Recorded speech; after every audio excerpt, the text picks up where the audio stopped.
अद्विक को blood cancer है। उसके माँ बाप उसके इलाज कराने में असमर्थ हैं। इन्हें आपकी एक छोटी सी मदद की जरूरत है। डिस्क्रिप्शन में दिए हुए लिंक पर जाएं और अद्विक की उम्मीद बने।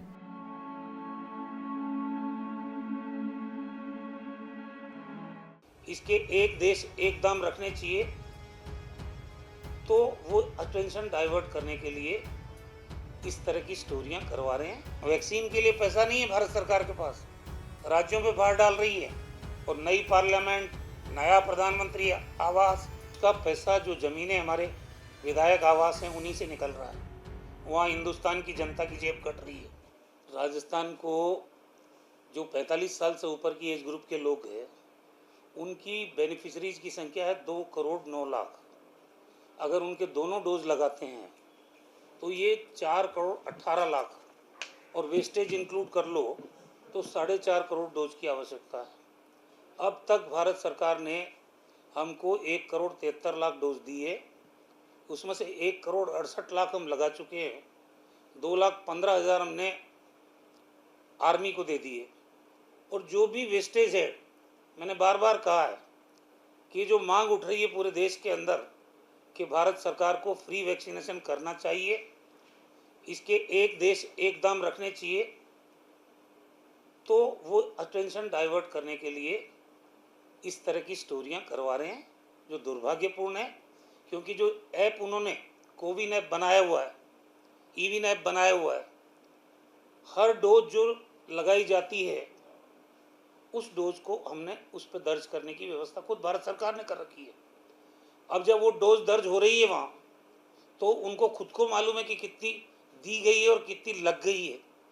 तो जब जितनी दी गई है, 2% वेस्टेज हम बता रहे हैं, उससे भी कम होगा, क्योंकि कुछ एंट्रीज हमारी रिपीट हो गई, इसलिए हम 2% कह रहे हैं। ये जो वेस्टेज है राजस्थान में सबसे कम है पूरे देश के अंदर, 2% से भी कम है। और हिंदुस्तान का एवरेज वेस्टेज है 6%। भारत सरकार ने जब वैक्सीनेशन ड्राइव शुरू किया था 16 जनवरी को, तब जो गाइडलाइन दी 10% तक वेस्टेज उन्होंने भी माना और उन्होंने अनुमत किया, और यही मान के वैक्सीन्स दी जा रही है। अब ये हल्ला, ये शोर शराबा क्यों है? कहीं वेस्टेज नहीं है, सारी बातें बार बार साफ कर दी गई है।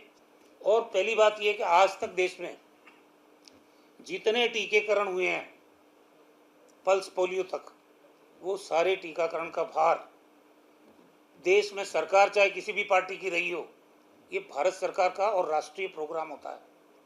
आपने अचानक राज्यों पर वित्तीय भार डाल दिया, तो राज्य जिनके पास न वैक्सीन है और ना वो वैक्सीन के प्रोडक्शन के बारे में उनके पास कोई फीडबैक है। अब आप बताइए, 18 से 44 साल की एज ग्रुप के लिए 3,000 करोड़ का अचानक बर्डन राजस्थान ने एक्सेप्ट किया, उसके बावजूद टुकड़ों में हमको वैक्सीन मिल रही है। सर, पार्लियामेंट बन रही है जिस पर कांग्रेस निशाना साधती है, जबकि राजस्थान में एमएलए के लिए आधुनिक सुविधा युक्त क्वार्टर बन रहा है। सर, आपका क्या मानना है? आप बताओ मेरे को, मुसीबत के इस दौर में जब देश को वैक्सीन की ज़रूरत है, लोगों की ज़िंदगी बचाने के लिए, वैक्सीन के लिए पैसा नहीं है भारत सरकार के पास, राज्यों पे भार डाल रही है। और नई पार्लियामेंट, नया प्रधानमंत्री आवास, क्या ज़रूरत है इनकी? ये कोविड जब ख़त्म हो जाएगा, जब रिसोर्सेज आपके पास हो तब बना लेना, कोई रोक रहा आपको? राजस्थान में भी बन रहे हैं। नहीं, राजस्थान में तो एक साथ मल्टी स्टोरी बन रहा है, ताकि एक ही जगह पे, उनको ज़्यादा ज़मीन नहीं कह रहे हैं, एक ही जगह पे सबको आवास दे दिया जाए। 266 करोड़ रुपए का टेंडर हुआ, 3 महीने का समय। सर, उसका पैसा, जो ज़मीनें हमारे विधायक आवास हैं उन्हीं से निकल रहा है। वहाँ हिंदुस्तान की जनता की जेब कट रही है।